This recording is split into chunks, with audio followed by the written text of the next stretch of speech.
year, now on the 20th of Adar, Chaf Adar, marks the Hilula of a really great Tunisian rabbi. His name was Rabbi Shmuel Allouche Z'tl. Now, I believe he came from the great rabbinic dynasty of the Alouche family itself. He passed away in 1959, and we're talking about from the time here recording about 66 years ago, approximately, in of itself. Let's explore a few of the highlights of the great rabbi's life. Now, he came from great family heritage in himself, and I believe he was born in Tunis, in Tunisia, respectively, over there.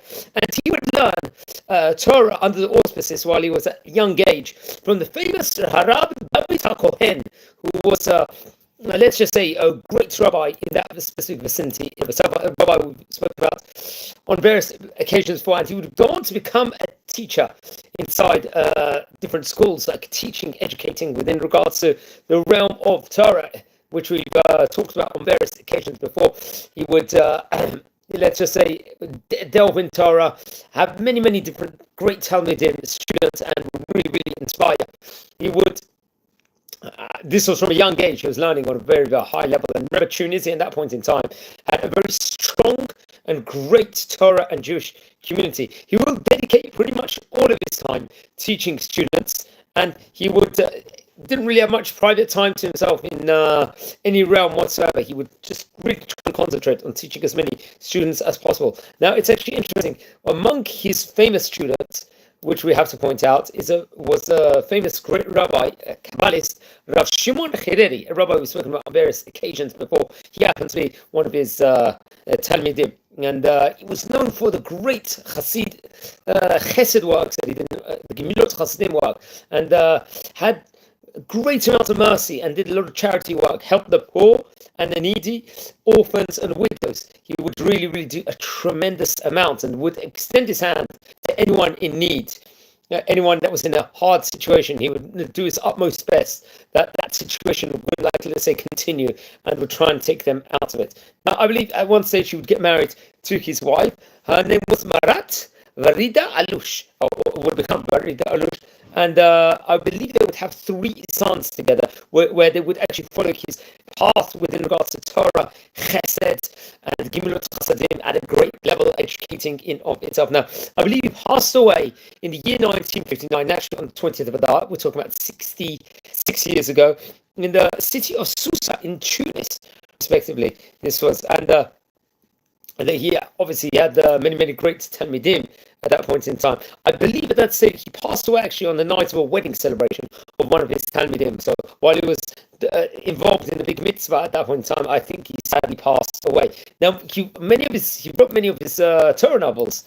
And remember, there was a big printing press in Tunisia all throughout those days. But I believe his Chidushim, which actually would come out through his sons after he passed away, and the book was called by Yomer Shmuel, which was a very great book unto itself. Now, passed away, as I said before, 66 years ago.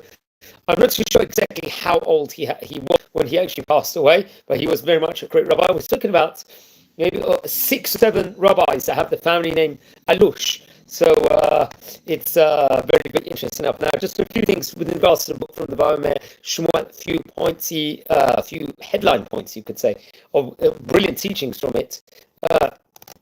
For example, I think on the Amud Nun Bet, on the 52nd page, says, Melamed lachtoch apat besakin sheochlim b'olam hazeh b'zchut shepshat tzavaro. This is just one of his teachings. Another one would be Melamed lerachem al kol bnei adam gam mishu lekam legamrei mina mitzvot. Even if someone that, say, has got no mitzvot or positive deeds, then also have mercy on them. They can always improve themselves. I think this comes out on the 58th page, for example.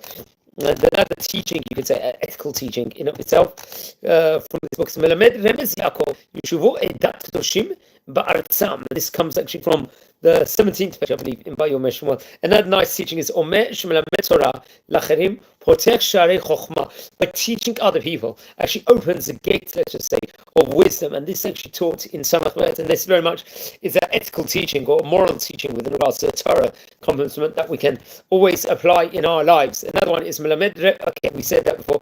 Melamed Shekol Echad Yekim Lefi Yecholato. It's a teaching, I believe, on page 27 of the thing. So just a teaching over here that which teach that a person can fulfill has a potential of fulfilling their capabilities in of itself in all different scenarios. So I really recommend everyone to look into that great book. Don't forget to light candles in Great Rabbi's memory. Friends, we're a community here. We're learning about the great rabbis of yesteryear here. It happens to be the 20th of Adar, marks the Hilula of the famous rabbi of Tunisia, Rabbi Shmuel Allouche. If you are related to any of these rabbis, please let me know, send me a comment. And if you feel anyone would be interested in watching these videos, please share the videos to other people and subscribe to the channel. So wishing you blessings here from Israel, from the city of Bet Shemesh. Take care and have a good evening, everyone. Wishing you all well.